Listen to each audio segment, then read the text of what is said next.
Well, let's return now to the biggest story of the day, the United States Federal Reserve guaranteeing the deposits of the Silicon Valley Bank, which had collapsed over the weekend. A number of Australian tech companies had millions stuck with the bank.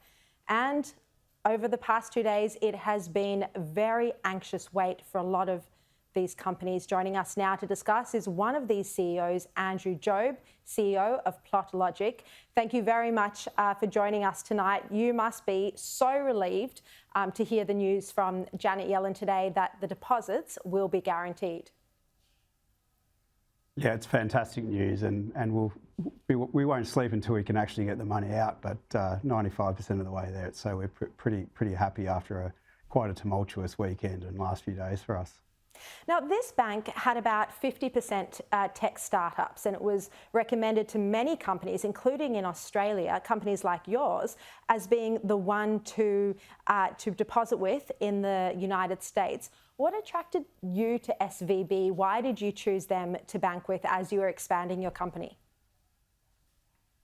Yeah, so SVB, in one regard, is sort of seen as a bit of a badge of honour in the startup community. If you can get a venture debt instrument through them and set up your banking through them, it's sort of a mark that you're doing pretty well as a startup.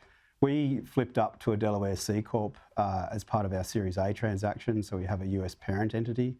We needed to set up bank accounts as part of that, and we were recommended by pretty much all of our venture backers to go with SVB as the preferred bank of choice if you could get in and establish a relationship with them, which we did, and we found the banking relationship with them up until a few days ago to be very, very good.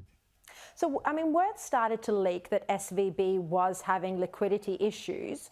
When did you first hear that there were problems, and how panicked were you? How substantial was the amount of money that you had tied up or have tied up with SVB? Yeah, so a very significant amount of money that we have tied up with SVB as a deposit. We also have a loan account with those guys.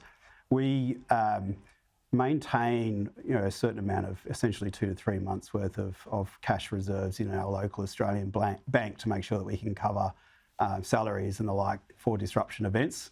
We weren't expecting this to be the disruption event we were covering for, but in a position where we could cover salaries. But certainly the quantum of money at risk was massive for us and could be significant impact on the business if we couldn't have done anything about it.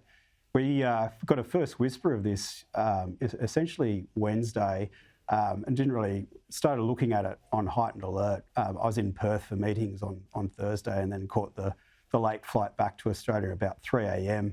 My Wi-Fi WhatsApp started going crazy. By the time I landed, got to the office and had started working through it, it was pretty much a done deal. So it unfolded really quickly when it started to unfold. And when you heard that news on Wednesday, did you try and withdraw your funds then? We tried. Yeah, correct. We tried to withdraw some funds and it was held up. So we initiated the transaction and then it sort of went into processing, and then the bank pretty much just stopped talking to us, and we tried to establish connection with the bank. Our banker we spoke to initially was going to have a meeting with us on Saturday morning. They then said they couldn't meet with us at all, which sort of put us in an even more heightened position, and we sort of scrambled through the weekend to get into a position of recovery with a different bank, but certainly couldn't actually get the money out. We were sort of held up.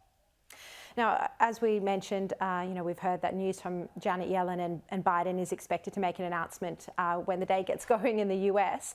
But putting this to one side, it is still a very tough environment right now for the tech sector. Yeah, it's hugely tough. You've seen lots of things happening in the tech space with layoffs, particularly in the Valley, and recent announcements from some more established and mature tech startups. And I've heard some people talk about, oh well, it's a startup. It's not that important to the overall economy. But if you think about the impact that has on Australia in terms of the innovation space and the businesses that we're creating today that require some capital to get going, are really the foundation of us maintaining a competitive advantage in the future, which is essentially why we believe that the US government has stepped in so quickly. The entire innovation ecosystem over there maintains their competitive advantage. There's a huge pressure on maintaining some sovereign control over particularly important technology maintaining a manufacturing, modern manufacturing advantage, and also being able to provide the metals for clean transition. So all those factors are super important, and if we ignore it now, then in a few years' time, there's significantly negative consequences. So it's a tough time to be a tech company for sure. Yeah, absolutely. Well, good luck over the next couple of days, and thank you for your time, Andrew Job, CEO of Plotlogic.